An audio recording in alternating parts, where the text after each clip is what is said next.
Broncos country. We got him. We got him. We got our tight end. We got a tight end for the first time in freaking years. This is incredible.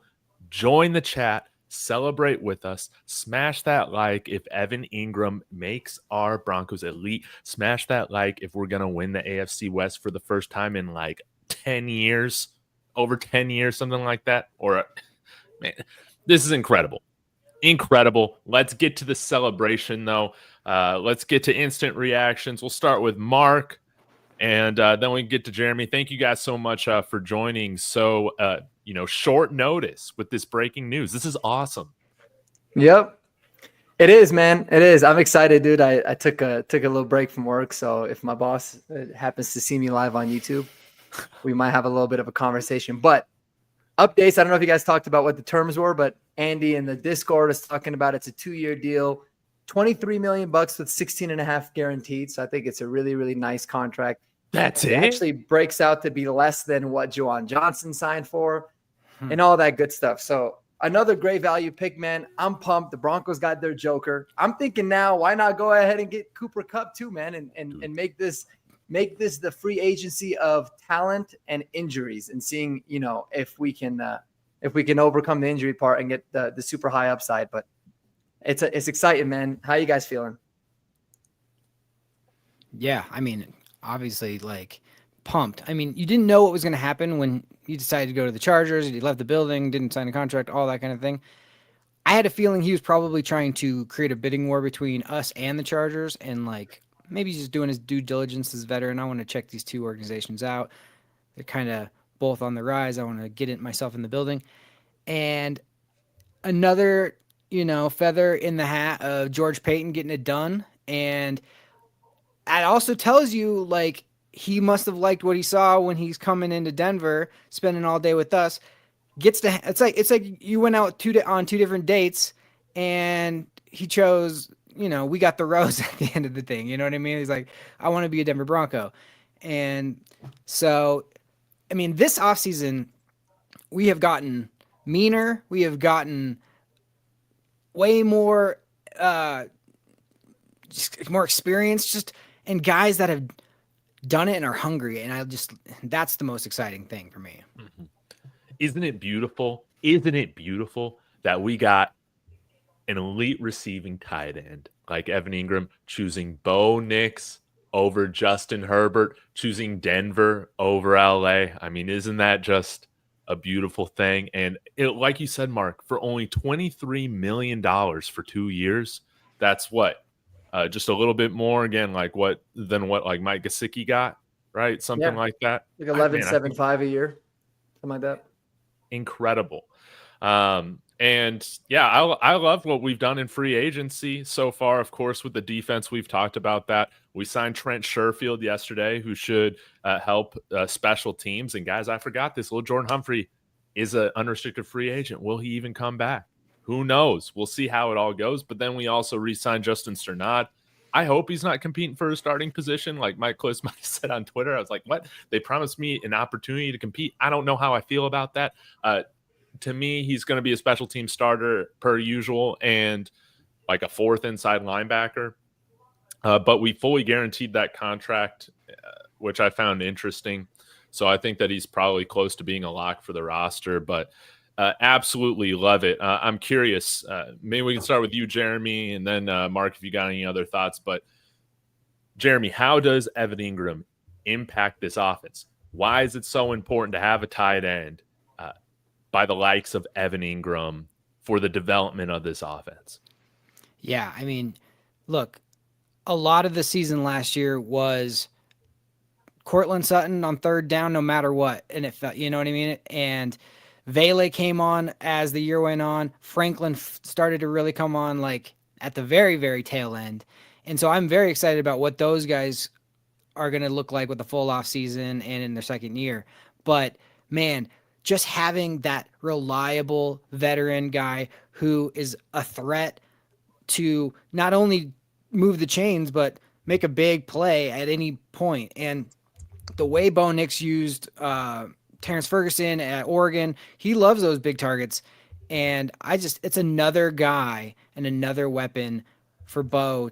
And I think that's the thing we were craving the most last season. The defense was a pleasant surprise, and we've just added to the meanness of our defense, and I love that. Mm-hmm. But now getting this acquisition and the picks coming up in the draft, to me, it's all about now let's get Bo all of the weapons we can get. And I honestly think if we do that, I mean, we're this offseason of free agency, to me, it's like our window is now. You know what I mean? Yeah. It is not like, oh, we're still a year or two away. If we pick the right guys, and Sean is, and I love the contracts that we've done. We're not like shooting for the moon with like we need one guy in every. I mean, these guys are all just, I think they're going to be perfect Sean Payton, Denver Bronco guys, and great locker room guys. And I just love having a veteran presence for Bo Nix as well. I mean, Cortland was that, but man, you saw at the end of that season, especially in the playoffs, it got to third down and they're just like, we're going to bracket Cortland, and then you got to see if you can find us. You have Evan Engram on the field, you can't really do that as much. And depending on what we do at running back, we could really be seeing some exciting things coming here. No doubt about it. Mark, any thoughts? And then I'll get to some of the comments that I wanted to highlight from the chat. Yeah, I mean, it's, just like Jeremy had said, this is another much needed weapon in an absolutely terrible room of tight ends that we had. Someone that is going to be a great safety blanket for Bo Nix, someone that can, get you first downs like crazy. I mean, go look at Evan Ingram's numbers. Every third catch on average in his career is for a first down. He's among the top 10 consistently, sometimes even in the top 5 in terms of average separation grade when you're talking about tight ends. So when this guy's right and when he's healthy, he's a dynamic playmaker. He really is. He's a big slot receiver. He could get down and dirty and do some blocking for you if you need to, but not necessarily tip your hand. I mean, dude, he had 100. I can't even emphasize this enough. 2 years ago in 2023, in his last full healthy season, he had 114 catches. That's more than anybody that we've had on our roster now. It's not like Jacksonville was a dynamic offense. And last year he had more receptions in, I think, what did he play, like 7 games than all of our tight ends combined. So it's a huge upgrade. I love it. And look, there it is. See? Oh yeah. He had 114 catches. Crazy. That's literally, that's wild. 2,000 yards over the last 3 seasons. Yeah. Incredible. Yeah. And so, it's big time. It's big time, man. So it's awesome that it's done. It's awesome that we kind of sniped him, I guess, from the Chargers. He probably went and talked with like Dean Spanos, and Dean Spanos was like, he probably just realized these guys don't have the kind of money and resources and history as the Broncos. They're not giving him that big signing bonus up front. They can't afford to do that. Dean Spanos can. And he doesn't want to pay. He doesn't want to play 17 road games a year and have to see the Broncos fans in their stadium every single year. So he's like, you know what? I'll just go to Denver. So good move by you, Mr. Engram.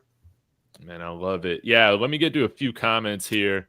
Of course, Cooper Kupp is released. T. Fishes points that out. We'll see if we still make a play for him. That would be really interesting. Mic'd Up Live is excited. He's got a big show tomorrow. I forget who his guests are. I'm not going to lie about who they are, but it's going to be great. Celestino Torres saying, that's what I'm talking about.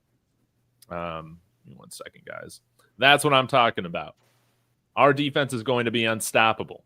Our offense with the weapons we're putting around our quarterback is going to be unstoppable. That's what I'm talking about. We no longer have to have little Jordan Humphrey there as the big slot. Fantastic. Shai Vargas, so glad we got a tight end. Hey, Eli asking, does this change the draft strategy now? Jeremy, your thoughts on this? Does this affect how we draft? It could, because you're now really opening it up to, you could go anywhere. If somebody slides that you weren't, Ted McMillan, or you fall in love with Mbuka or somebody like that, you don't have to put all your eggs in the basket of tight end or running back. or you want to go DL and double up on that position, you could do that. So I think it just really just opens up more possibilities. I mean, running back is so deep that you don't have to do it in round 1. If you love Hampton, but you also love Colston Loveland or Tyler Warren or somebody like that, you could go that route. So I honestly think it's just giving you more options, and that's what you want for the draft. You don't want to have to. You don't want to pick for need. You want to pick for best player available or best. That's the way good teams do it. Good teams always sit back. It's like the Ravens, those kind of guys. They always sit back and then just let the board fall to them. They don't force it, and then all of a sudden, oh, look who's sitting here. Somebody that nobody expected to be there, and we'll just scoop them on up. And I think that's what we're trying to prepare for to do. Mm-hmm. Yeah, Mark, does this change, especially round 1 through 3, with how you want to approach things? Does Evan Engram change that in any ways in your mind, or no? Well, I mean, I think no. I mean, in a sense of like, I felt like we were going to go into the draft without any major holes to be able to take BPA. But now that it's, official that we at least got that hole filled, I don't think it does. I think best player available was always the way to do it. It could potentially like change the way we rank, let's say tight ends, for example. Right now, we might have a little bit more emphasis on someone like a Mason Taylor, who's a little bit more well-rounded, but not as dynamic as a pass catcher. We might like that a little bit more, maybe. But otherwise, I don't think it changes the strategy too much. But it's a good thing. I think it's BPA. You just go with who's the highest on your board, regardless of position, and you roll with it. So, yeah, and I think now I'm trying to remember who I saw this tweet from that was talking about Sean Payton was saying at the combine how you're usually only excel in one area coming in from the draft. You're either like a receiving tight end or a blocking tight end, but it's a lot easier to teach a receiving guy how to block than a blocking tight end how to become a receiving back. But it got me thinking, maybe this allows you to go get a guy that maybe is a little bit more green. You can address other positions if you want to, like a Harold Fannin or like an Oronde Gatson there later on in the draft. Of course, I'm not going to complain. As long as we get like one of these top like 8 or so tight ends, I'm going to be probably thrilled with that. But yeah, this allows you, if you want to go Alec Manor there in the first round, if Omarion Hampton's already off the board, or you want to go D-line, you can just go for the best player available. And I think, like you guys said, I'll just echo it. I think that that's what they've wanted the strategy to be, to where they don't have to address any huge holes, to where they're forced to look over better talent. And I think that this is phenomenal. I think that, yes, adding Cooper Kupp would be great. Still, adding a veteran receiver would be awesome. That's not Trent Sherfield, but it's going to be interesting to see what we do at running back. That would probably be the next position alongside punter. Of course, we need a punter that I would love for us to target. Would be running back. So I'll ask you guys this now. What do you guys want the Broncos to do? Jeremy? Yeah, well, just real quick to piggyback off of that. To answer your question, I love so many people in this draft that I just want it's going to be interesting to see how we pivot depending on how the board falls. Yeah. And trading back to me, if you can, would be great, because I love where this draft is in the second and third rounds. And, if you can get 2 for the price of 1, that's even better, So, yeah, I love that. One guy that I could see us, that somebody in the chat mentioned as well, is Terrence Ferguson, somebody who already has a connection with Bo. The one thing I was going to say was, when you tight end position is there's a lot to it. Not only are you learning all the route trees and all the blocking and all the running, there's a lot to do your rookie year. So even if you did draft Colston Loveland, even if you do draft Tyler Warren or somebody like that, it's not going to be an immediate guy who's going to come out and like set the world on fire, unless his name is Brock Bowers or something. And having Evan Engram as a guy who that learning curve is not there, and now you can still draft one of those guys and by the, it's a 2-year deal. If you keep him for 2 years and then you decide, all right, now we love Loveland, or now we love where Terrence Ferguson or Arroyo is now, like, now you're ready to go. So yeah, there's so many people in this draft that I'm excited about. This gets me even more excited for a receiver, just because it's not like that moves it up a little bit more than the tight end was like way up here now. And I think it kind of more evens it out. If you love, like you said, Ao Manor or Jack Betch or, Golden or somebody like that, I could just see them, or Mbuka, I could just see them being like, yeah, we can do that in round 1 now. So that's exciting. Mark, if you're George Payton, what are you doing now? Yeah, I mean, I think now obviously everything's just going to be fluid. I mean, I think they should still be in the Cooper Cup sweepstakes. I don't know why the hell not, why they wouldn't. It kind of seems like it's like a whole bunch of a big free agency haul. But I mean, I would expect the Broncos from a free agency standpoint to just keep looking at, depth guys. I'd like to see maybe a depth corner come in, someone that can come in and compete, and also, provide you special teams. Depth linemen for sure in terms. So I still think that there'll be quite a bit of guys that we sign.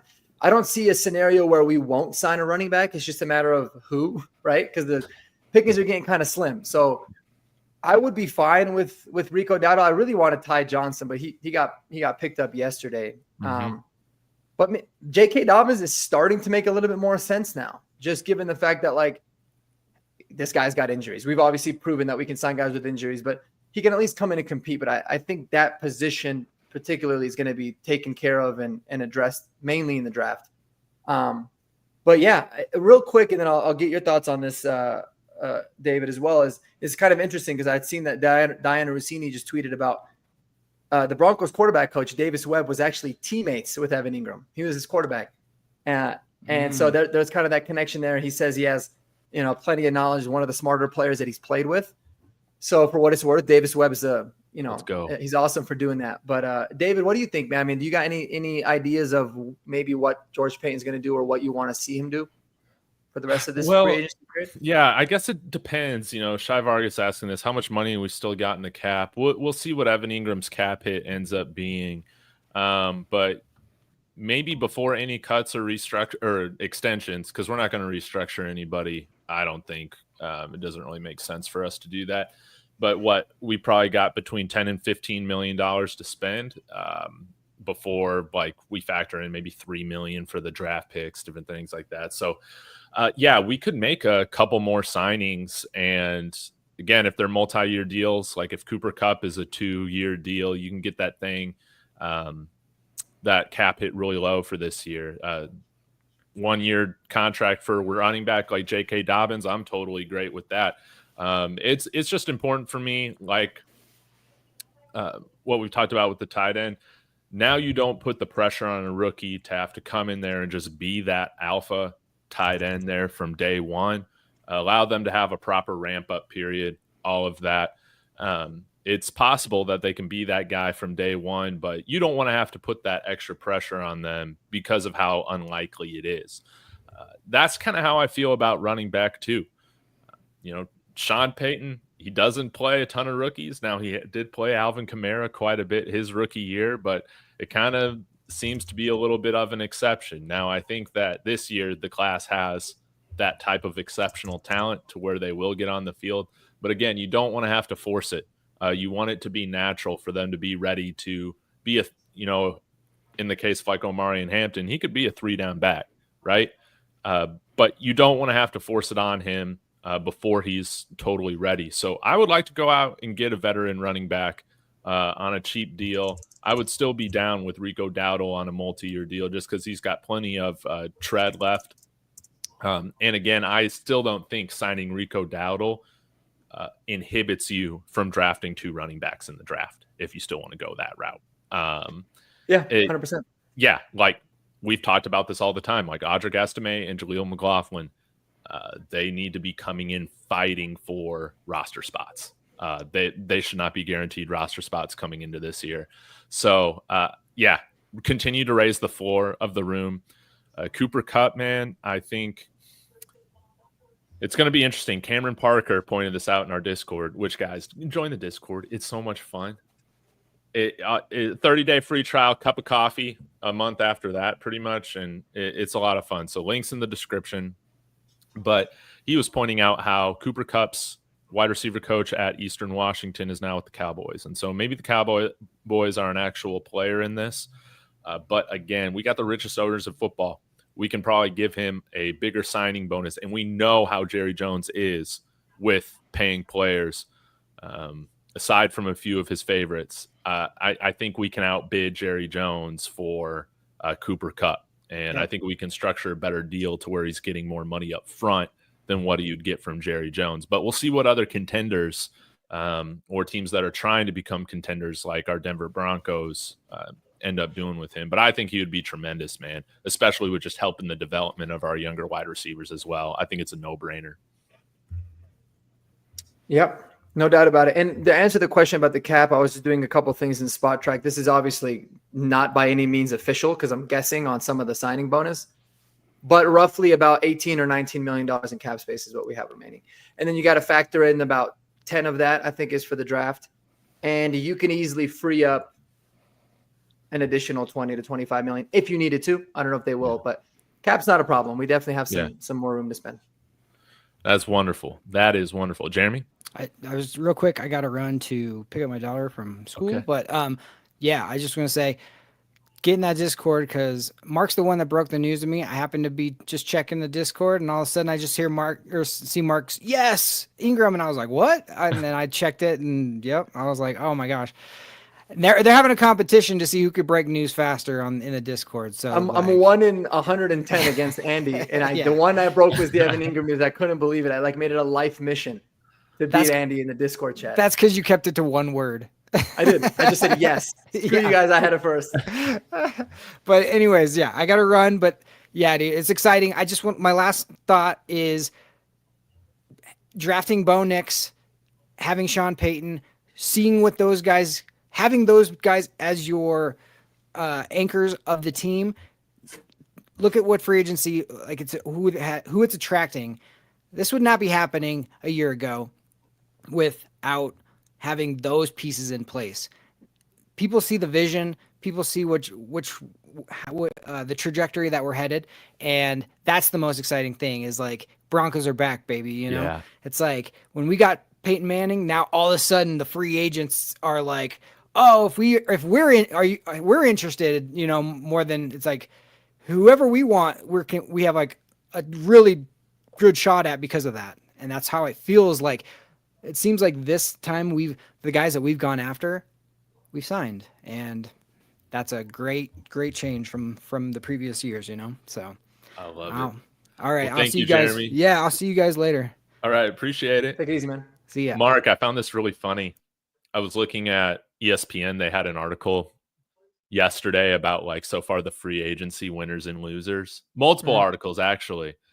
And Denver Broncos weren't named in either of them. Really? And I just thought, man, it was so typical, man, of ESPN just totally glossing over what we're ESPN doing. Like hates Denver sports. I swear to God. I know. I'll never understand. I'll never understand, especially how they hate the Nuggets so much. But you know, what's his name? You know, Jokic will have literally a night where no one in NBA history has ever had, and they're talking about, oh, LeBron James had a cool block. You're like, yeah, look what Shea did. Yeah. I don't understand it, man. But speaking of Jokic, Jokic saying Nick Chubb plus a rookie running back, who will eventually take over like Bucky Ingram or Bucky Irving. How do you feel about Nick Chubb at this juncture? I don't have any interest in it. I love the player. I've always loved him. But it just doesn't make any sense. It doesn't move the needle. Like, yeah, this might sound crazy, but I don't think Nick Chubb will be any more of an effective running back is like what I feel like Estime probably could be at this stage in his career.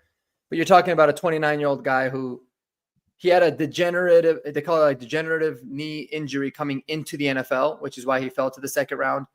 The fact that he's played as well as he has, and he's one of the toughest dudes. But yeah, I don't find any value there at all, to be honest. Yeah.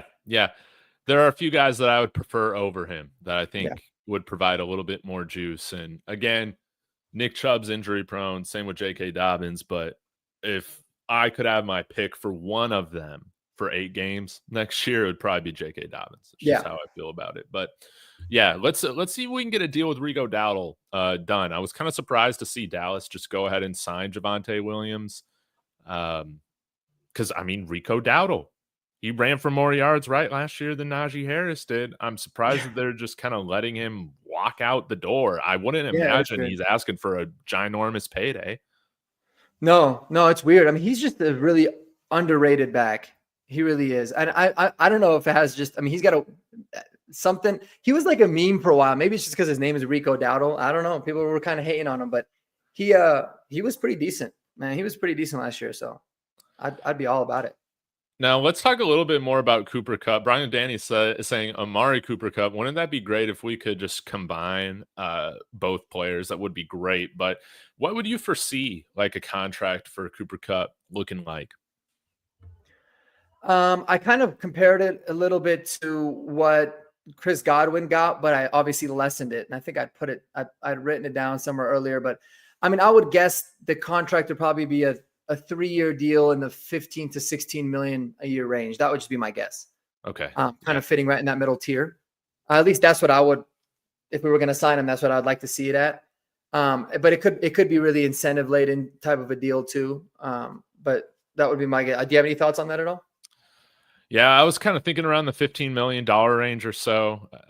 Probably what Darius Slayton could have gotten on the open market, but gave the New York Giants a discount. Now he might be catching passes from Russell Wilson. I mean, we'll see how how all that goes. But yeah, it's been a fun free agency, for the Broncos. It would be cool to see them make kind of like an under the radar signing too.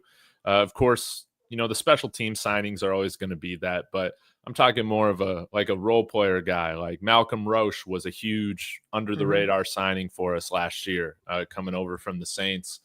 I'm hoping that we can find another guy like that, whether it's, you were the first one to do it, Tommy Tremble at the tight end position.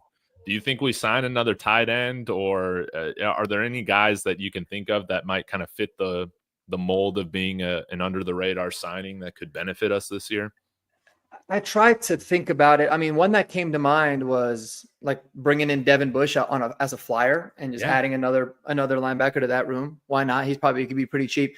He had a huge, really, really big year in Cleveland, but before that he could, it could be a one year wonder. But I can't think of anybody off the top right now that is like, besides running back, because we were really going through a lot of the 2 major positions of need. But Devin Bush is back in Cleveland. Oh, he is. He signed a 1-year deal yesterday. Gotcha. Okay. Yeah, that actually probably makes sense for him.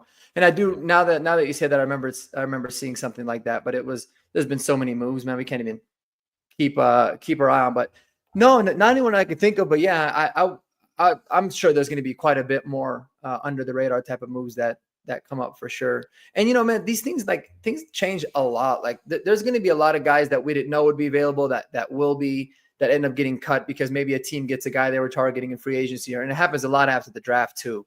So it's a constant. I mean, free agency just started today officially, but it really doesn't end until like June, if you think about it, because there's just constantly people were being brought in and out. So yeah, one other thing to remind everybody watching is that if we need to create some cap space, I think the first move that I would make, like say we're going after Cooper Kupp and we need to find a little bit more money up front this year. Guys, I don't want to be paying our cornerback 5 or our cornerback 6, Damari Mathis, like over $3 million.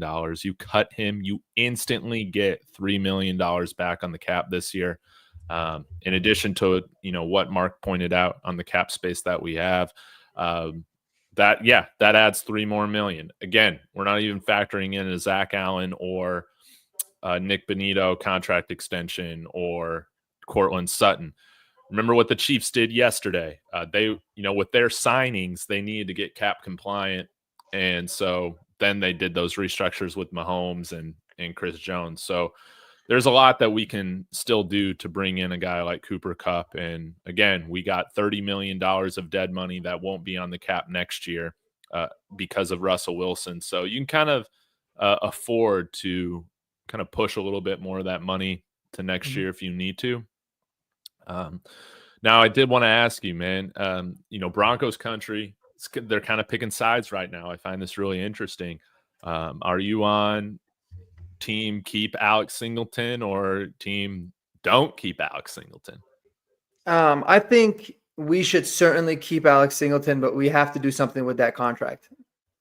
And I think we will, because right now, and I was just looking at him because he's somebody that you can add. I mean, his cap number this year is, it was just here, 6.9. So you talk about $7 million, but only 1.3 of it is guaranteed. So you could cut him and save $5.5 million on the cap, but you could restructure it to where it's like, we might give you more guaranteed and be able to lower the cap number. Because for me, it's like, why not? Why not bring him in? I mean, we did the same thing last year with Tim Patrick, if you remember. We kind of just, yes. he basically signed a vet minimum, but we kept whatever we owed him anyways. He got an opportunity in camp. We ended up letting him go. So I would say something similar to Alex Singleton. There's no reason to get rid of him right now. Yeah. But it doesn't mean that we shouldn't continue to add to the room, whether it be through the draft or with somebody else. Yeah, I don't understand the absolute hate that he's getting. I guess we gotta always find a target to put all our hate against. But like I was just watching the first game against Seattle that Alex Singleton had, and like he was burned a few times by Kenneth Walker. To be fair, Kenneth Walker destroyed all of our defense. Yeah, that first and Charbonnet week. Too. Charbonnet was killing people. He was breaking everybody's tackles. But like, if you're comparing Alex Singleton right now to somebody like Drew Sanders, today I think it's night and day between those two levels, those players in terms of like their level of play. I think Alex Singleton is way better than Drew Sanders right now. Granted, smaller sample size, only 17 snaps on defense for Drew Sanders last year. But Alex Singleton, man, he's solid. And again, he now slots in as that number 2 guy at the inside with Dre Greenlaw. And I think that, like he's a tackle machine and might be even better in coverage, with playing next to somebody like Dre Greenlaw who can kind of assume a lot of those responsibilities. His responsibilities might change too, right? I mean, he was the green dot guy. He was the guy calling the defense before. Now him not needing to do that, maybe just have a different focus. He could play faster. I mean, you never know. Yeah. I think it's only going to be a good thing. And then also, how does he come off of that ACL injury? Everybody's different. Some people, they're fine. Others, they take a step back and Alex Singleton wasn't always known for his like athleticism. I think it was more how smart of a player he is. So how does that affect him? But I mean, I would say to get rid of him, this early just makes no sense. Yeah. I agree. I would love to see a Tim Patrick type of restructure. So we'll see how it goes. Andy has brought up Kaiser White, who most recently played, I think, the last couple of years with the Arizona Cardinals. Definitely like a physical thumper type. Like if you liked Robert Spillane and him just like blowing up dudes. He's fun. He's still available. I think you put him with Alex Singleton and Dre Greenlaw. That's a pretty interesting like rotation throughout the 3. And then a guy that we have talked about quite a bit throughout this offseason has been Tyrell Dotson. I still don't think he's signed anywhere. He hasn't, which is surprising. Yeah. And he's oh no, I just looked. It was so funny because I was just looking at him. He's returning back to the Dolphins, I guess, in a 2-year deal. And that how much was it? Just got updated. No, I think it literally just got talked about because I saw it on the NFL thing update here to try to find other potential guys. But yeah, he looks like he was re-signed. Oh, okay. Well, then EJ Speed is still available. He's the one guy that the one other sleeper, I guess, that I would have at the linebacker position. EJ Speed, 29, going into his age 30 season. I don't think it'll cost too much, but I think just a fine linebacker. And I guess that's it. Now regarding punter, there was a lot made about the Titans punter that was released that went to CSU. I'm forgetting his name right now, but someone posted a stat. Yeah, Somebody posted this stat yesterday that, man, he was one of the worst in the league when it came to hang time, man. I don't like that. I don't like that. So I think Kliss reported just recently how they don't have any interest in him, and I imagine that's probably the reason why. Mm-hmm. Yeah, that would make sense. Rizzy seems like a big stickler. I guess Darren Rizzy talked. They said they reported that he had a talk with Will Lutz and that everything is all good. And it's like, damn, this guy's coming in hot, because he did ultimately choose to trade Will Lutz away. So I don't know who we're going to have. Forgot about that. Is there beef? Well, I guess not anymore. I guess they said everything's all good, but I was like, I didn't even really think about that there would be any kind of issues there. So yeah, there could be a shit. One other name too, man. Somebody I just saw is Elijah Moore. As a receiver. He could be an interesting name. He's only 25 years old, kind of a slot guy. Yeah, let me see. Let me pull him up. He was kind of a bust, but now I feel like he's worked out kind of a nice role for himself. Yeah, and I mean, this poor guy he got drafted by the Jets, and then he got traded to the Browns. I mean, could you imagine? Yeah. I hope Russell Wilson goes to the Browns so bad. I want Jerry Jeudy to just suffer with Russell Wilson at quarterback. Yeah, that would be pretty funny, man. So this past year, 61 receptions, 538 yards, and a touchdown. 56% of the snaps in the slot. It looks like he had a career year, right? I mean, he had his best year in Cleveland this past year, Elijah Moore. So he could be an interesting kind of. He's a different style of receiver, so he might be somebody that I can get on board with. Yeah, it's nice to have some different styles. Yeah. Oh yeah, yards per route run, 0.91, but whatever. Yeah, career year almost. I guess he had his best years in Cleveland. Mm-hmm. So, hey, get him around a real quarterback, and yeah, maybe he does more than those numbers in 2025 and 26, something like that. I wouldn't hate it. I like my wide receivers bigger, but if you can fly. Yeah, I mean, he kind of reminds me more of like what's his name, Landry? Jarvis Landry. Jarvis Landry. Yeah. Type, just a possession receiver. He's like Cooper Kupp light, obviously very light, but I think it could be interesting. I don't know. There's obviously a reason he hasn't been signed too. I mean, he's a former second-round pick, and he's really young, so there's might be some weird stuff going on there. But I don't think he's gonna be very expensive. No, I don't think so at all. Well, Mark, I think that's just about it, man. Any other? Well, maybe we can answer a couple of these questions and then then call it a stream. Let's do it. Here from Eli, would you trade a first for Garrett Wilson? Hell no. Yeah, I don't want to do it. No, I love me some Garrett Wilson. Then you got to pay him money too. Yeah, no, I love me some Garrett Wilson. I ain't giving a first-round pick for him. I'd rather just trade up and get Matthew Golden, who I think is better anyways. I love it. But shout out to you, Eli. Love you, brother. And I think it just clicked on who that is. Is a good buddy of mine. So. Oh, that's awesome. He's a Jets what about fan, Tez Johnson? What do you think of Tez Johnson? I think he's going to be a good player. I don't know. Something about bringing Bo's adopted brother here. I don't know why I don't like the story. Is that weird? You know why? Man.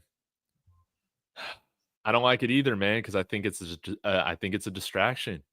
And everybody's going to be talking about it. And I think the family stuff is cool. But if you're also a Buffs fan, you also just you've gotten enough of that over the last couple of years with all the family connections and stuff like that. Yeah, right. And then imagine imagine we move on from Tez Johnson at some point, or it doesn't work out. And then it's a point of tension and then all this stuff, man. I don't know. But if he falls to the 6th round and we use a pick on him, I mean, I'm not really going to get in a fuss about anybody that we pick in the 6th round. For sure not. But I'm just not a fan of using one of our top picks on a guy that's 155 pounds, man. That's just tough for what Sean Payton likes to do with his wide receivers, man. Even if he's an elite separator. You could say Tank Dell too, but Tank Dell is bigger and he's had a hard time staying healthy. Yeah. No, I mean it's just weird. He's one of those. I feel like you can never bet on the anomalies, right? Like you got to just go with. Sometimes the data is pretty clear. Like you have one guy in maybe 1,000 that works out. You got to kind of take things into consideration. So, but yeah, I'm not too high on Tez, but I think he's awesome. I love his story, and I certainly want him to see him kick ass in the league. And I actually think he'll be a really good player, man. Yeah. Well, I'll still really be do. rooting for him as long as he doesn't go to one of our rivals. And then, I guess we can finish it up with this one. Hey, we did get somebody on the opposite side of the train saying having a lot of tackles doesn't mean they are good. Yes, BK. Yes, but also like Alex Singleton's a lot better than I feel like most of the linebackers that we've had. But anyways, we can still upgrade there. I don't disagree. Yeah, I agree too. Are there any wide receivers you see worth trading for? I'm assuming this is probably in free agency. Yeah. And if that's the case, I would say no. Given where the Broncos are now, like I think our draft picks are really valuable. I think if you were gonna use draft picks, it should have been for like a running back or a tight end. Receiver is not like an astronomically big need. I mean, I would have traded like a 6th round pick for Cup. I personally would have, but obviously that was an issue in terms of with the contract. But no, not anyone I could think of. Anyone you can think of, man, that would make sense realistically? I think the only thing I'm somewhat interested in doing, it's kind of redundant at this point. Maybe you probably just, it's probably not going to happen. But like again, Dallas Goedert he's only like 6 point something million against the cap, traded for in a contract year. But with signing Evan Engram, I don't know if that juice is worth the squeeze. You might not even sign him to a contract extension, acquiring him. Mark Andrews is in a contract year as well. So if you were to acquire him, you probably want to give him a new deal. So, I can't really think of anybody else that I would want to trade for. Man, I don't even know. Yeah. Is there anybody the Cowboys could trade? Like, would they? I don't really want CeeDee Lamb on the team right now. You can't mess up the juju that we got going on. Yeah, I can't think of it. I mean, because I feel like we will add to the receiver room too. Yeah, I mean, we should. Yeah, I just don't know who.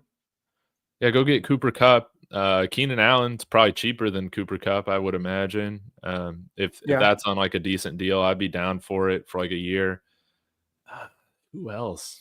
Amari Cooper. Some people like Amari Cooper. I think I'm more out on Amari Cooper than in. But again, if the price is right, it's hard for me to get upset raising the floor of the room. Mm-hmm.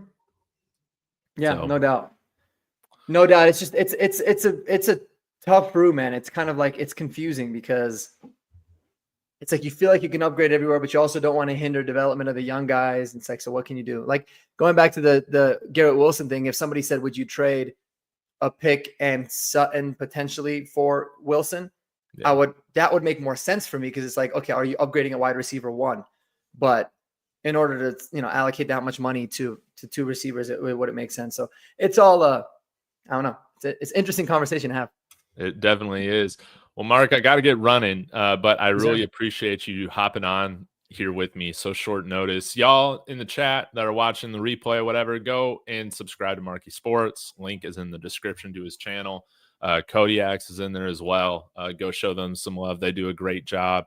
And I just appreciate everybody hopping in, celebrating with us. We finally got a tight end worth a damn, man. It's incredible. It feels awesome. Any closing thoughts, Mark, before we wrap this thing up? Nah, man, nothing in particular. Just, stay tuned for all the breaking news stuff. It's like almost like I free up my work schedule to try to be able to hop on these kinds of things and talk to y'all. It's awesome, but it's a great time to be a Bronco fan, man. When you got your franchise quarterback and you got a nice vision, this is fun. So let's enjoy the ride and hopefully we can keep adding, but games aren't won in the off season. Let's not forget that. So, just remember that it's all about the process. So, but go Broncos, baby. I love it. I love it. Wonderfully said, Mark. Again, guys, thank you for tuning in. Be sure to smash that like and subscribe on the way out. We'll be back again when we got some more breaking news to talk about. Go Broncos. Peace.